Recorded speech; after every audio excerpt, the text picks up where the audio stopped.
Hey everyone, in today's micro lecture, we're going to talk about the use of blood glucometry, and we were going to specifically talk about when and where and how to do this. Now let's think about the patient situation.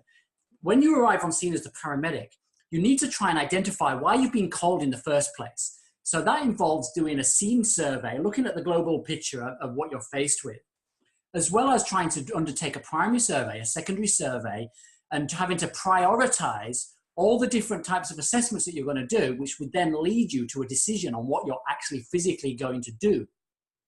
Now, when it comes to undertaking blood glucometry, you've probably already read that a normal blood sugar from a pre-hospital perspective should always be above 4. Now, some texts will also say to you that it should be below 8 or below 10 as well. But pre-hospitally, we tend to focus mainly on the low number. The reason being is because a patient will go into irreversible brain damage and death much quicker when their blood sugars are low than when they're high. Plus, the reality is pre-hospitally, we cannot do a massive amount for a hyperglycemia. Hyper meaning high, glycemia meaning sugar. So with hypoglycemia, we treat them with, if they can swallow, we treat them with oral glucose, or we can make them some kind of sustainable sandwich. Although the choice on whether you're going to give them something that's slow release sugar versus the acute sugar intake, the hypo-stop that paramedics use is a really highly concentrated sugar.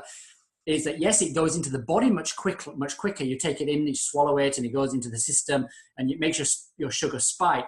But your body also destroys it much quicker too. So you've got a bit of a decision to make on whether or not you're going to give the hypo-stop or you're going to make them more sustainable. You can actually give them both if you wanted to. If you know that the body destroys the sugar much quicker, you can actually make them a sandwich afterwards.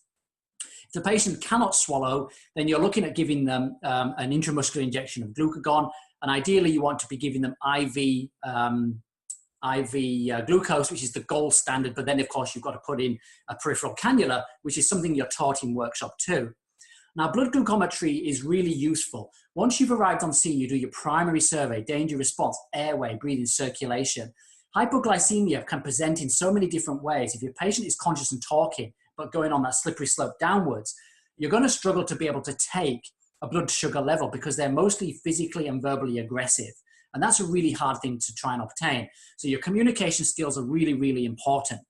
So between yourself and your crewmate, work systematically and carefully and professionally to try and get that sugar. And when you see that the blood sugar levels are low, then you can treat them, but not until you've got that reading. If your patient is unconscious, maybe they're having a convulsion, always treat the unconsciousness and the convulsion first. This includes using the oropharyngeal airway. If they're having a convulsion, it's the nasopharyngeal tube or nasopharyngeal airway, preventing them from injuring themselves, then treating them with either the glucagon or the IV glucose. So that's really a micro lecture on treating hypoglycemia and using the blood glucometry. My name's Sam Willis, and I look forward to speaking to you again shortly. Take care. Bye-bye.